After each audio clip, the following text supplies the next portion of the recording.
Hi everyone, welcome to Narasa's analysis. This Kyasaram Narasimha Reddy. ఈ రోజు మనం పాలపిట సైక్లింగ్ పార్క్ లో ఉన్నాం. కారణం ఏంటి? ఈ రోజే మనకు ప్రపంచ అడవుల దినోత్సవం.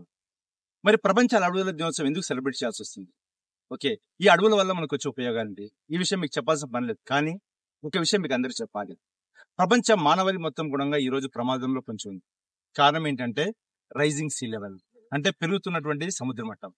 మరి సముద్ర మట్టం ఎందుకు పెరుగుతుంది? ఎప్పుడైతే మనకు సీ లెవెల్ రైజ్ అవుతుందో ఫస్ట్ మనకు ఈ యొక్క ఏవైతే ఐలాండ్స్ ఉన్నాయో ఐలాండ్స్ అన్ని కూడా దీవులన్నీ కూడా మనకు సముద్రంలో మునిగిపోతాయి. తర్వాత తీర ప్రాంతాలు కూడా మనకు ప్రమాదం అనేది పొంచి ఉంటుంది అనమాట. దీనివల్ల మనకు భూభాగం కూడా తగ్గడానికి అవకాశం ఉంటుంది. మరి ఇంతటి ప్రమాదం ఎందువల్ల వస్తుంది అంటే సముద్రం మట్టం పెరగడానికి కారణం వచ్చేసరికి మనకు బేసికల్ గా వచ్చేసరికి గ్లోబల్ వార్మింగ్. అవునా? ఈ గ్లోబల్ వార్మింగ్ వల్ల బేసికల్ గా ఏమవుతుంది అంటే ఈ గ్లోబల్ వార్మింగ్ జరగడం వల్ల మనకు ఐస్ గ్లేజర్స్ ఏవైతే ఉన్నాయో ఈ ఉత్తర ధ్రువం దక్షిణ ధ్రువం దగ్గర ఉన్నటువంటి ఐస్ గ్లేజర్స్ అన్ని కూడా మెల్ట్ అయిపోతాయి. ఆ మెల్ట్ అయిపోయినటువంటి ఆ గ్లేజర్స్ వాటర్ మొత్తం కూడా సముద్రంలోకి వచ్చి చేరుతుంది. తర్వాత సముద్ర మట్టం అనేది పెరుగుతుంది. మరి ఎందుకు ఈ భూతాపం వచ్చింది? Why is this global warming happening? ఎందుకు ఇది అంటే ఒక్క విషయం మీరు తెలుసుకోవాలి. మనకు గ్రీన్ హౌస్ గ్యాసెస్ అని ఉంటాయి అన్నమాట. కార్బన్ డైఆక్సైడ్ కానీ మీథేన్ కానీ ఇటువంటి గ్రీన్ హౌస్ గ్యాస్ ఏవైతే ఉన్నాయో ఈ గ్రీన్ హౌస్ గ్యాస్ అన్ని కూడా మనకు దినదినాన వాతావరణంలో పెరిగిపోతున్నాయి. కారణం ఏంటి అంటే తగ్గుతున్నటువంటి అడవుల శాతం. మీరు ఒక్కసారి భారతదేశంలో చూసినట్టయితే కేవలం 24% భూభాగంలో మాత్రమే మనకు అడవులు అనేవి ఉన్నాయి. కానీ ఐడియల్ గా ఎంత ఉండాలి? 33% ఉండాలి.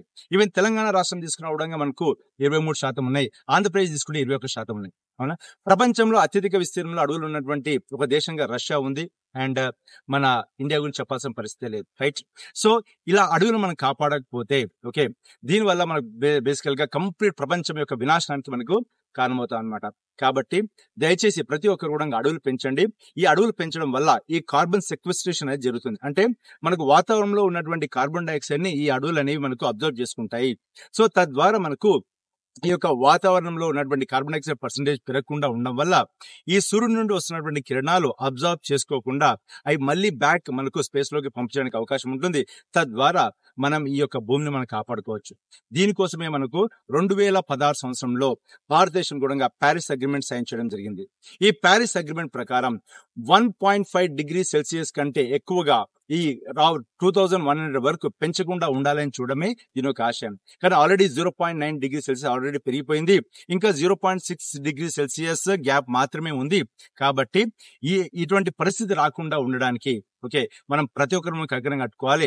ఆల్రెడీ మాల్దీవ్స్ లాంటి దేశాలు కానీ లేకపోతే మారిషస్ లాంటి దేశాలు కానీ మారిషస్ దేశానికి చెందినటువంటి క్యాబినెట్ మినిస్టర్ సముద్రంలోకి వెళ్లి కూర్చొని వాళ్ళు క్యాబినెట్ మీటింగ్ పెట్టుకోవాల్సిన పరిస్థితి వచ్చింది. కారణం ఏంటంటే ఫ్యూచర్ లో మనకు మారిషస్ ఉండదు.